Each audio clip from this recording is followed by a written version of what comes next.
What's up? Welcome to Merge Point Films. This is my first video on anything other than DCS, and on June 7th I went to the Spirit of St. Louis Air Show.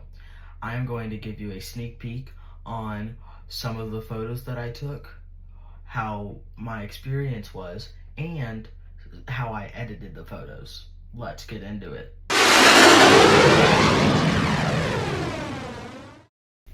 I took over 2,600 photos at the air show. That is a ton. It was so cool, and it was worth every single bit.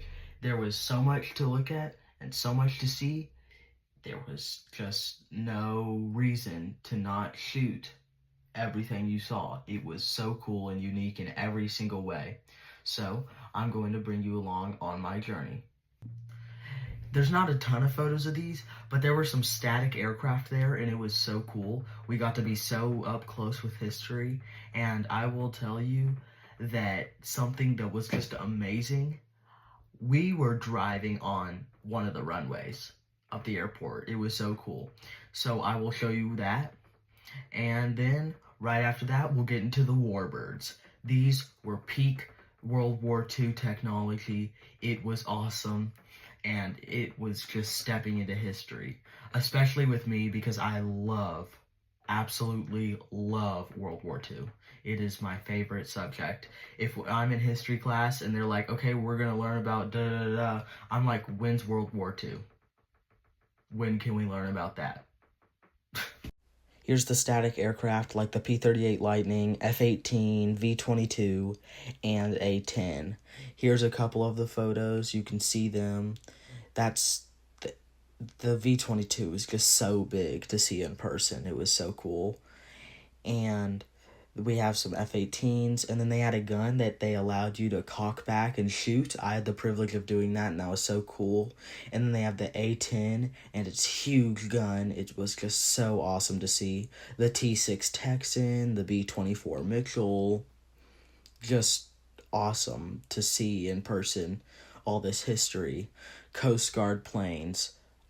I think that's the Wildcat. It could be the Bearcat. They had the Corsair, the Spitfire, and my favorite, the P-51 Mustang.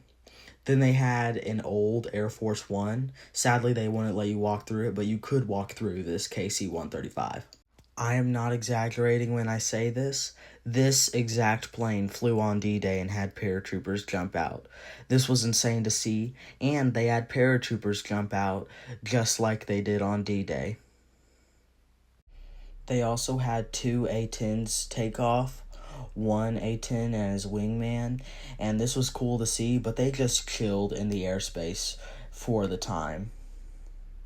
And just as I said, they had paratroopers jump out as a woman sung "Oh Canada" and our national anthem. This photo right here is an edited one of mine.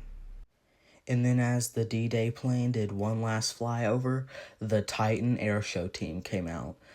Let me emphasize that one of the pilots was literally in the Aerobatics Hall of Fame, and they put on an amazing show. And then they had a smoking salute where they smoked us out and did circles on the runway. Then the A-10s did a cool flyby showing us their weapons load. There wasn't much, but it was still cool to see. Now, we're going on to the warbirds. These were awesome to see, as if they went through a time travel portal. It was so cool, and all those stuff in between, they're cool, but to me, personally, the warbirds were some of the best things that were there. But the jets, wait for those. Something I thought was cool, they had a Wildcat and a Zero simulated dogfight. The Zero releases smoke when it is being hit, kind of to signify that it was losing. And then the British Spitfire. This is what won the Battle of Britain, and it was so cool to see it with its low passes and cool climbs. It was awesome. Then they had the Corsair, which was really cool to see. And this photo right here is an edited one, if you couldn't tell. Then they had The Zero, P-51, and Spitfire all fly together in formation. And the Bearcat, Wildcat, and Corsair. Then they had a Beechcraft that was never made for aerobatics flying, doing all these cool maneuvers, with a third-generation pilot flying it. Here's where it really started to pick up. The jets. They were so fast. They had the F-22, the Blue Angels, and the Canadian Snowbirds. More on that later. So, the Canadian Snowbirds. This was particularly special because after this year they are going to be retiring the CT-114, which is the aircraft that they use. Early 2030s they are going to be replacing it with a brand new aircraft. This is what made it way more memorable. Then the P-38 and the P-51 had a heritage flight, which was very memorable as of how much history there was. And I edited some in black and white to give it that 1940s look. What do you think? Then came the F-22. With its maneuverability and capability, it was just awesome to look at. I was in awe with how crazy maneuvers it could do, and I got some great photos of wind vapor and its afterburners like this one and this one. This was such a cool experience to see the F-22, and it was just breathtaking. Then came Skip Stewart. His level of precision and what he could do with his aircraft was awesome.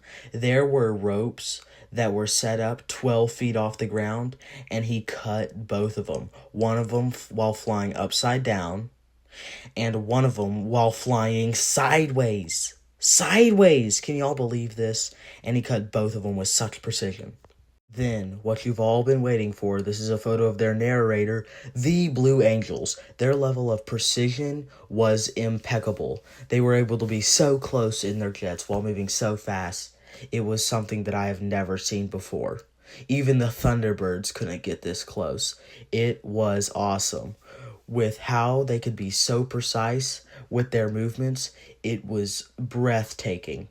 Like, look at some of these. It was amazing to watch.